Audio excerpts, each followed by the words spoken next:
Some say he was the president Nigeria never had. 1993 was a year the whole world stood still for the continent's giant, waiting for a republic only to be truncated by the then military junta. MKO Abiola, Nigerian philanthropist, made a difference, led the Social Democratic Party, SDP.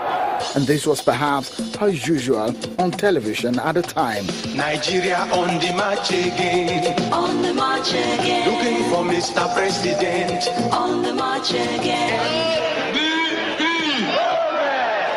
Hope was what he preached, but rather the military dashed it with annulment of the election. I say that the decision of the federal military government to cancel the election of June 12 is invidious, unpatriotic, and capable of causing undue and unnecessary confusion in the country, and therefore repugnant to every right-thinking Nigerian.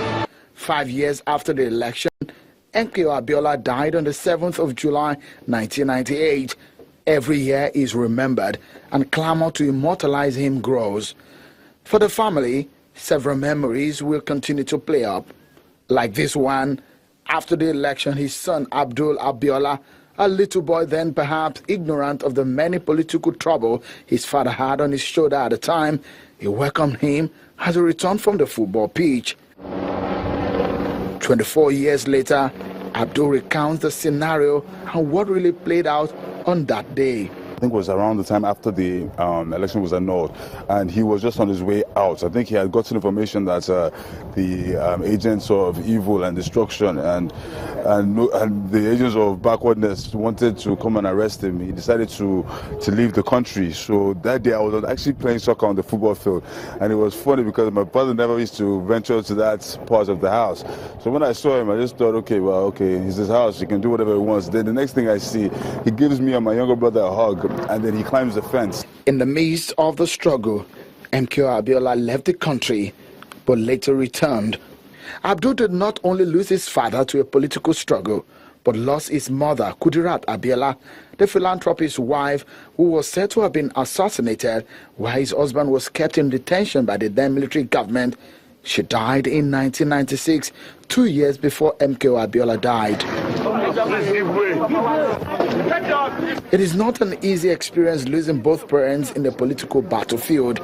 Abdul says the death of MKO Abiola and Kudirat are not in vain. Nothing is in vain, even in the world. Like, I believe that's what, it is 24 years later. And so if we're talking about somebody's legacy or dreams being in vain, think about that 24 years, people are still talking about what he did. So you see that, his dreams, his aspirations will still live on, even after he's been gone. So I don't think they wasted their lives. The traumatic death of his parents may have manifested as he grew into a full man, but Abdul is worried that the political story of Nigeria is still the same as when his parents were alive. Unemployment, insecurity, even we have like 14 million children out of school now. This is a disaster. These were issues that were even pertinent in 1993, and they're still in 2007, in 2017. That should let you know that what those evil agents did was just delayed, inevitable. It could be said that Nigeria's democracy is burdened, but the sacrifice and efforts of those who fought for it should be reciprocated by political elites providing a responsible and quality leadership. Sheon Akimaloye, reporting for Channels Television News.